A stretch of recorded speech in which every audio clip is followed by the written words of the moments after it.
That ain't no normal man's budget. Holy shit. It's a normal man's budget with a lot of financial sacrifices. A lot. Yeah, shit. I could just imagine. Hey, you hungry? Nah, I can't. I just bought a tire. No, yeah, for real. Like, live off top ramen and mac and cheese and... No, I can't. I just bought bolts that were like $400. So yeah, them titanium bolts, they get expensive. They do.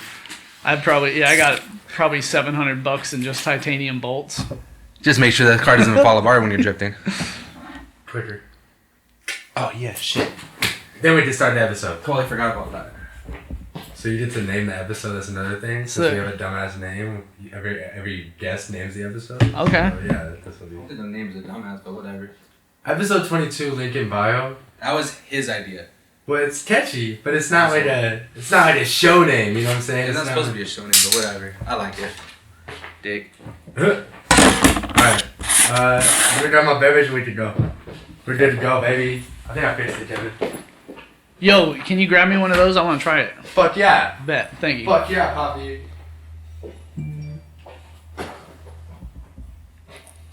It's so funny he said that because I have a gay dude that works with me at work, he used to before he moved to Texas.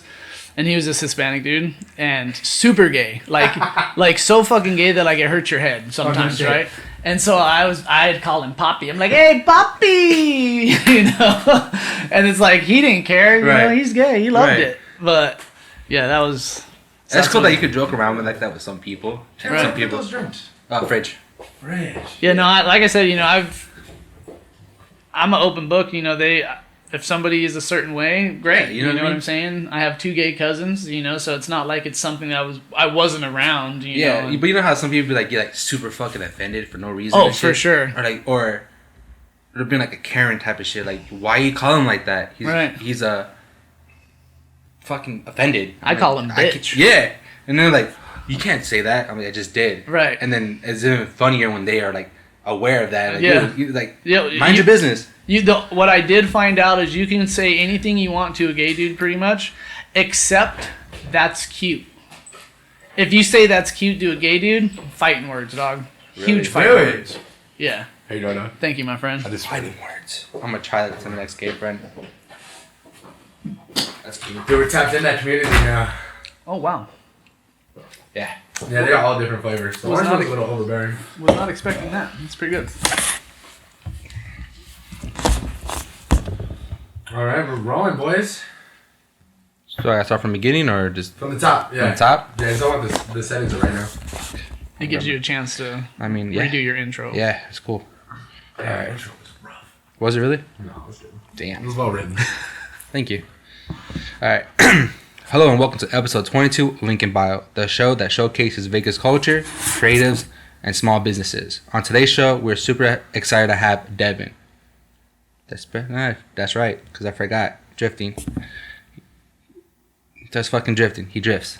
He fucking drifts. Yeah, anyways. I'm going to use the first one. Is that cool? No. The settings were off. It looked bad. That bad? Yeah. Oh. Okay, does drifting. What else do you do? Smoke a lot of weed. Smoke a lot of weed. Drifting and smoke a lot of weed. Don't leave it like that. Okay. And then on today's show, we're super excited to have Devin. He specializes in drifting and smoking weed. Can't beat that. Pro Street Racer. It's going to be a fun conversation. Also, before we get started, we are looking for sponsors for our next season, episode 23, Link in Bio. We offer product placement, ad placement, and brand awareness, and much more. So if you're super interested, all you got to do is shoot me an email at searcypro@gmail.com with the subject line, sponsors. That was hella rough, but it's cool. It's all right. How are you, Devin? I'm doing good. How are you, my friend? Before we get started, grab this, look at that camera, and you're going to name the episode. Yeah, it gets real. All right. Mm-hmm. You ready? Name it. Biggie's Drift episode 23. That's really good. I like that. So how'd you get into drifting? So it was by a long shot. Uh-huh. One of my cousin's cars broke down at the time, and we went to this shop, and it was ran by a professional drifter, and we stuck around for a little bit after he fixed his car, and he took us all for rides. And it was about 3 months after that I sold all my dirt bikes. You sold everything. Sold everything I had, and I bought a drift car, and that was in 2010. What kind of car was it? It was a 97, or now it's a 97 Nissan 240, but the first one was a 92 Nissan 240 SX S13 hatchback. A hatchback? Yeah. Oh, Rough. It was a beater, but it got me to where I needed to be. And that point, that's where you got really involved, and that's like, yo, this is like the career I want to be in. Yep. When I realized that something can give me more of an adrenaline rush than motocross and flying 60 feet through the air, it was a new experience for me, and I was like, I got to hold on to this. And then from that point, how'd you just start from the streets, just doing like racing, I guess? Yeah, so what I would do is I would wait till it was like raining, because when it was wet and I didn't have any horsepower in the car, when it's wet, you got tons of horsepower. Right. You know what I'm saying? So I got to hone in on my skill with like a wet sesh is what we call it in the drift world. So a wet sesh is like you just go to a spot, you just go to and just practice. Either you do it like that or you wait till it rains. My buddy Forrest is the one, like I said, that had that compound. So I was fortunate enough, he had big ass like water barrels that he would put on the back of a trailer and drive it around his compound and just wet the pad for everybody. And he would charge people, like $5 to $20 depending on like who they were, to come and sesh all night long. And I mean from like 7 p.m. at night to like 5 in the morning. We were just out there all night long. Out here in Vegas? Yeah, right there off of Warm Springs and Rainbow underneath the water tower. Literally, we would climb up the water tower and like get videos of everybody drifting because the water tower was in his compound. I could just imagine how cool that is. It was insane. And like his neighbor is the dude that set up all the haunted houses in town. So there was constantly like semi-trailers parked all across the lot that we were just always avoiding, and we'd go around, and the neighbor was cool, as long as we didn't fuck anything up. You just practice all night. Yep, all night long. I did that for years. Were you scared at first? I was very scared, especially since the first time I went into a drift car was in one of his race cars that made like 700 horsepower. And he took me down this street outside of his compound and around the whole surrounding streets because it was all like industrial. I came back, I was like shaking. And I was like, I've never experienced that type of rush in my life because... And at the time, you're in the passenger seat, so you're not in control. Yeah. I need to be in control of my life. You know what I'm saying? Or so I thought I needed to. Right. And then he took me for a ride, and I was like, my life's changed. You fucked me up. Fucked me up, and I need more. I need more, and every chance I can get, I was doing it, And it was a very irresponsible financial decision, but it was so worth the experience to just have that for my life, What was like the average cost of like basically starting that career? Doing it then, it was relatively cheap because I had no power in the car. I was still like KA, so there's no turbo, no nothing. I had no angle kit. I didn't have enough power to smoke a set of tires, so I would just wait till it was wet, so it was really kind of cheap. But now when you're working into the stages of how things are now with the new car and the build, you're going to be going about $2,000, maybe $3,000 an event is how much it's going to run you to compete and be there and let people know like what's going on, because set of tires, you can go through a set of tires in about 5 minutes. Jeez, are you serious? Yeah, and that's just because you're spinning them, right? Yeah, and that's just like with the horsepower that I have. When you're at the professional levels, those dudes are going through a set of tires every 2 rounds. So like they go and do a lap, and then they come back, do another lap, and then they swap their tires. Do you have like those NASCAR people on the side to you do have a pit crew with you most of the time, yeah. But me being an independent driver, it is me, and luckily I have some good supporting friends that are and want to be involved with it. So that's insane, dude. That's so much money just for tires alone. Yeah, that's just tires. You got to count in fuel, admission to get into the track. You got to bring extra parts with you just in case something happens. You don't want to be stranded out there and not be able to finish off your day. Right. But yeah. Who do you look up to? So when it comes to drifting, there's really only one person that I actually look up to, and it's my buddy Forrest Wang, who got me into drifting. He, like I said, he took me for that ride, and it changed my life. And I was fortunate enough for him to grasp a hold of me and be like, yo, I fuck with this kid, you know, and he literally just took me under his wing. He just showed you everything. Yo, I lived at that boy's shop more than I lived at my house. You know what I'm saying? I was doing everything I could to try to help him. I wanted to be there around. I just wanted to be in that environment. I didn't care if I had to empty trash cans or clean up the shop or whatever, you know. And of course I did all that, you know. Yeah. But at the same exact time, it benefited me. I got to travel around the world with this dude, doing a lot of cool events across the country that I would have never have got to experience alone. You know what I'm saying? Yeah, I didn't get to actually drive at those events, but just being there and seeing the culture, it made me grasp a hold of it even harder and be like, this is where I need to be at in my life. Oh, where do you travel to? So the furthest I've traveled for an actual event that I went to, like with him, I think the furthest one was probably Texas.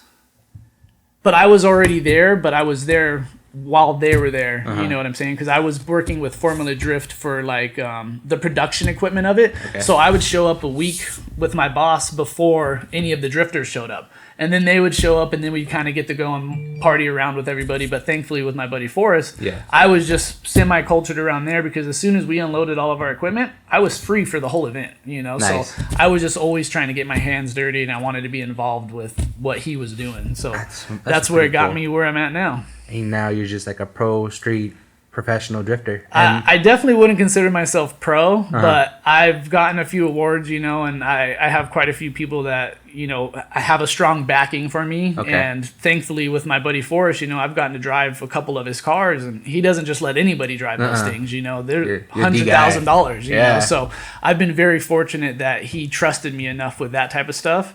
And that's where it was like, you know what? If he can trust me like this, then that means I'm going to be able to do this shit myself. Oh, you know, I could just imagine. Seeing like your dreams and your passion come true, it's like a whole new vibe. It's like you started from here and now from helping out in the shop, getting your own car together, learning the craft, and now you're going to see yourself eventually on your own competition. I'm going to be on TV. You know what I'm saying? And like, on TV on top of that, man. Yeah, I want eyes. Yeah, that's it. That's amazing. And it's a lot of work, but at the end of the day, you're happy and you're passionate about it, and that's all that really matters. Yep. And seeing that happen in real life, that's like the best adrenaline ever. Oh, 100%. Like, since this experience with just Biggies jumping on board, you know, Biggie Smoke Shop, everybody check them out. They have made it possible for me to be able to be like, I could get to do what I want to do now. You know, they're stepping behind it, and it's allowing me to jump in faster than I would have been able to do it on my own. Right. And so when you have somebody involved like that, it gives you more passion in a sense because you know that you're working towards something bigger. Yeah. And now that I've been building this car for 4 years and now I have a title sponsor for this car, that it's only going to keep going up. You know, you can't go down from here unless you just give up. Yeah. You know, and for me, can't give up. I've never gave up. Yeah, I've been building this car for 4 years, lots of financial sacrifices, a lot of hours in the garage. I've pulled my friends away from their families for hours and hours on ends, you know what I'm saying? So it hasn't just been me, but it's been everybody who wants me to succeed. Yeah. And that's the type of people you need to have around in your life. Now it got real because now they believe in you and they're sacrificing their time to put it on you to do it. Now if you quit, you're like, oh, fuck. Yeah, it's not just me it's not just hurting, you know? And now my family finally gets to see, like, what all this hard work and money I've been wasting, you know, towards the drift car is going to benefit everybody, you know? That's amazing. It's only going to be a matter of time before I could finally be like, I don't have to work a 9 to 5. I could wake up, look at my phone, and be like, "We're gonna go do this video today." Yes, that's what I'm talking about. That's my goal because I got a day job as well, and I'm sacrificing everything, doing this, including this podcast. This thing was never supposed to happen. Right. I saw it on TikTok. I got 22 friends. Can't be that hard to do it. And low key, not gonna lie, it's hard. Yeah, it's hard as fuck. It's the technical side, behind the scenes side, people not showing up, and I completely understand, right? Because it's collaboration, yeah, and there's always that risk. Hey, you're down, but when it comes to it, you might not show up, and it's okay, right? Because it's part of the process, and you gotta be aware of that. 100%. And if it does show up, then we got people like you to show up randomly. And once again, thank you so much for showing up. No problem. I appreciate it. episode 17 podcast that I'm really confident about. There we go. Besides the intro, because I got low-key nervous, but it's okay. I But- give people nerves sometimes. You know, it's the beard, just my bro. stature. It's the beard. That's what it is. But yeah, man, it's so incredible seeing that we get to grow into our passion and really make it into a reality. Facts. And that's like the end of the day. Because if you could do it, people who look up to you can do it. Right. And it's just a really great, amazing feeling saying, hey, I want to be like you. It's weird at first because the people are like, hey, man, I want to be like you. I'm like, no way. Right. No way. But all right, but cool. But let's do it. Yeah, It's you know, just- I'm you not can't give even up. famous, but I've had a few younger dudes, you know, like 16, 17 who are just coming up into drifting that have like messaged me like, dude, I look up to you, you're an inspiration, like blah, blah, blah. And it's just like, I'm a nobody. Yeah, You yeah. know what I'm saying? Or at least that's what I thought. And so now that I actually have the platform that I could push myself out there and get the eyes from the world on it, that's what I want. You know, I just want to be able to wake up each morning, have fun, and not have to, like you said, clock in for Yeah. work. Don't get me wrong. I Yeah. love my job. If anybody from my job sees this, Yeah. I ain't quitting. You know, I'm just saying. It would be nice to It'll be- not have to. You know, It so would be nice. I hate my job. I'm cool. You guys seeing this? I hate it. You guys, they know I hate it. One of my coworkers be like, I see you on Instagram. You look super happy. But when you come to work, you're miserable. Because I am. right. I'm gonna be real. I hate it. You know, it is what it is. I work in the weed industry, Yeah. so it's kind of not hard to be miserable in the weed industry. But you definitely got to try harder than most sometimes. Yeah, You know what I'm saying? Can we talk about a little bit of the sponsorship you guys Yeah, have? of course. Yeah. So who is sponsoring? So the title sponsor jumping on board is Biggie Smoke Shop. Okay. I got involved with them. I was next door to them at my old dispensary, and I was a frequent shopper.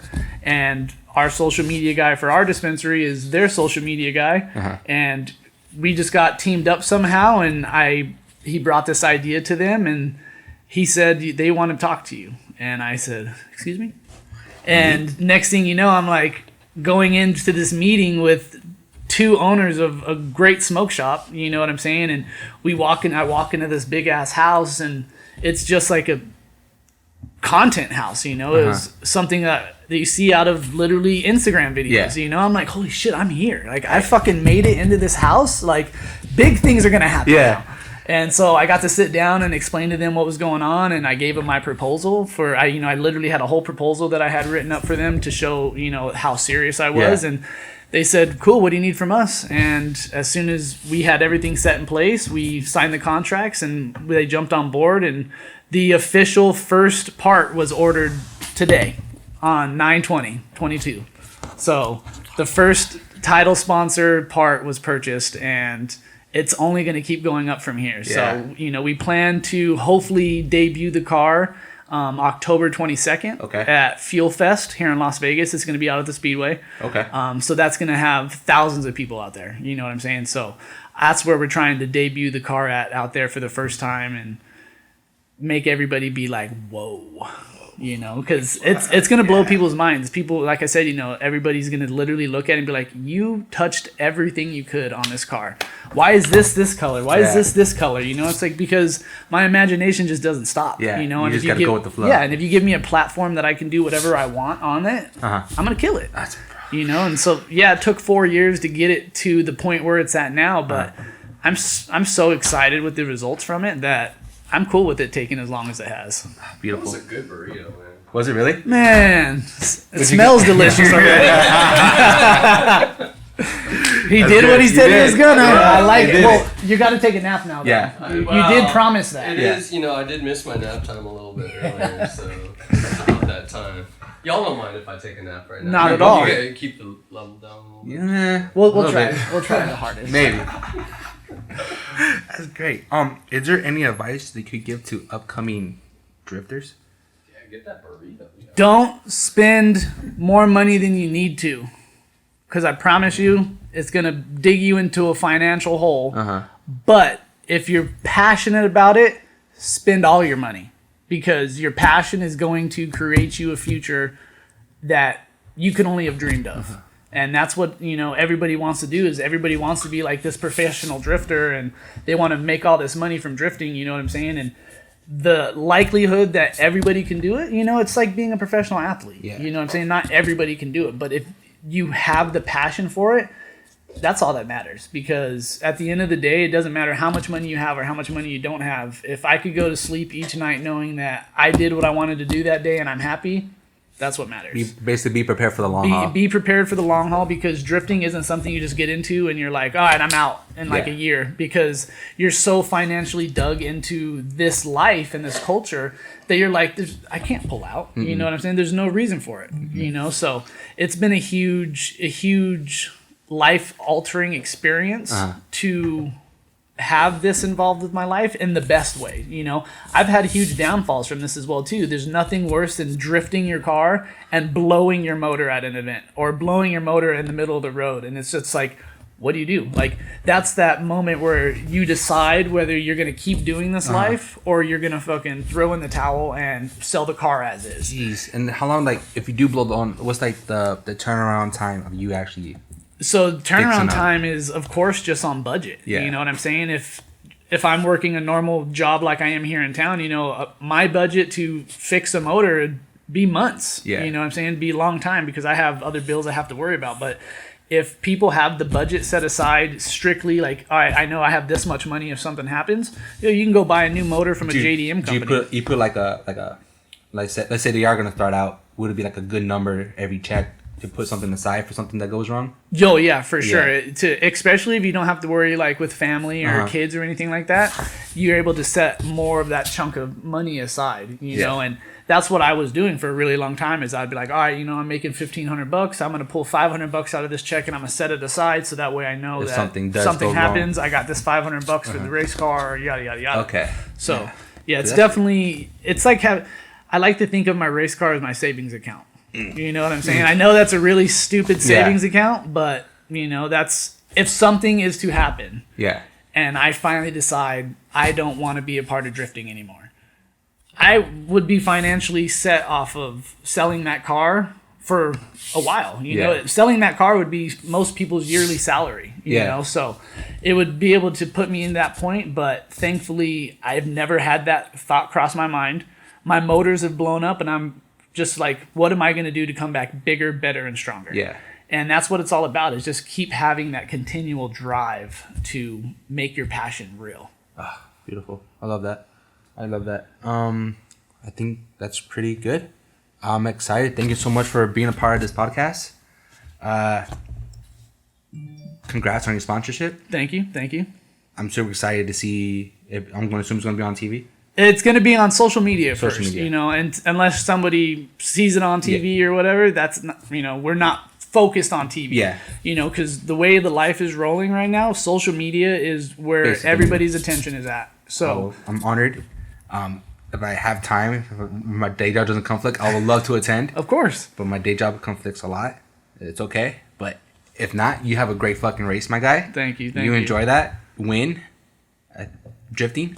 Yeah. And thank you so much for being part of it. Once again, this is episode 22, link in bio, episode 17. And thank you so much. No problem.